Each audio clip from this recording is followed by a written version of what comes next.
Би нэг зүйлийг тодруулъя. Энэ стратегийн бөгөөд төрийн өмчийн ордын хуваарь засгийн газар худалдаж авахаас татгалзах энэ ерхий сайд байсан үл гэж асууж байгаа. Энд хариулъяч гэж. За даваа сүрэн гишүүний асуултанд хариулахад засгийн газрын хувьд бол 49% бид нар бол ярилцсан юм аа. 49% ярилцаад дахиад би протокол дээр ярив.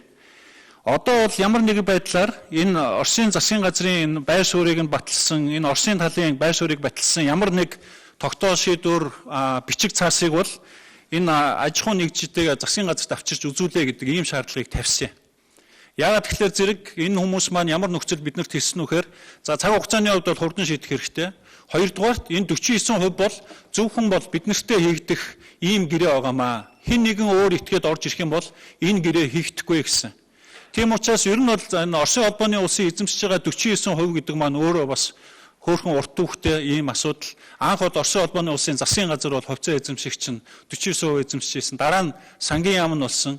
Дараа нь манай төрийн өмчийн хороо гэдэгтэй адилхан тэр институт нь энэ 49%-ийнхаа эзэн болж ирсэн. Дараа нь Орос технологи гэдэг аж ахуй нэгж рүү бол энэ 49%-ийг бол шилжүүлсэн байдаг юм аа. Энэ үед нь бол бид нар бол ямар нэгэн байдлаар бол биднэртээ асуудал гарахгүй. Тэгээд Оросын холбооны улсын аж ахуй нэгжид байсан энэ хувьцаагаа Монгол улсын аж ахуй нэгжид зарах ийм одоо худалдан авалтын ийм процесс бол явагдсан байна.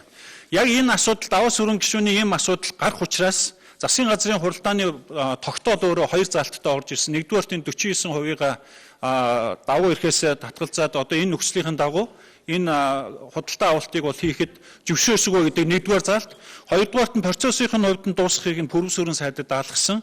За гуравдугаарт нь бол засгийн газрын хуралдаан дээр бид нар хэлж байгаад нэмж оруулсан нэг залт байна. Энэ нь яг энэ танаа энэ зөвхөн аж ахуй нэгжид 49% зар гэдгийг батлаа. Хэрвээ баталж чадахгүй бол бид нар 49% дээр давуу эрхээс татгалцсаныгаа харин татгалзсан шүү гэдэг энэ залтыг 3 дугаар залтаар бол оруулж өгсөн байна.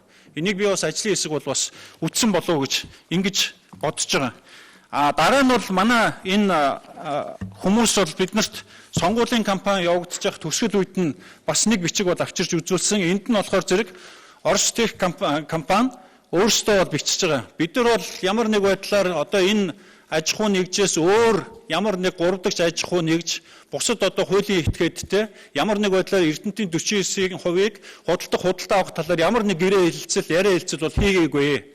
Өгүүлбэрийн 2 дугаар хэсэгт нь never will be гэж байгаа. Цаашид хизээч энэ асуудлаар 3 дахь ямар нэг 3 дахь этгээд аль нэг улсын засгийн газар тэн дотроо including Mongolian government буюу тэр дотор нь оруулаад Монголын засгийн газрыг оролцуулаад бид нар энэ чиглэлээр яриа хэлцэл хийхгүй гэдэг ийм бичгийг бол Орос технологи бол ирүүлсэн байгаамаа. Тийм учраас засгийн газрын хувьд бол энэ асуудлыг шийдэхэд ямар нэгэн байдлаар хувилбарт байдлууд байгаагүй.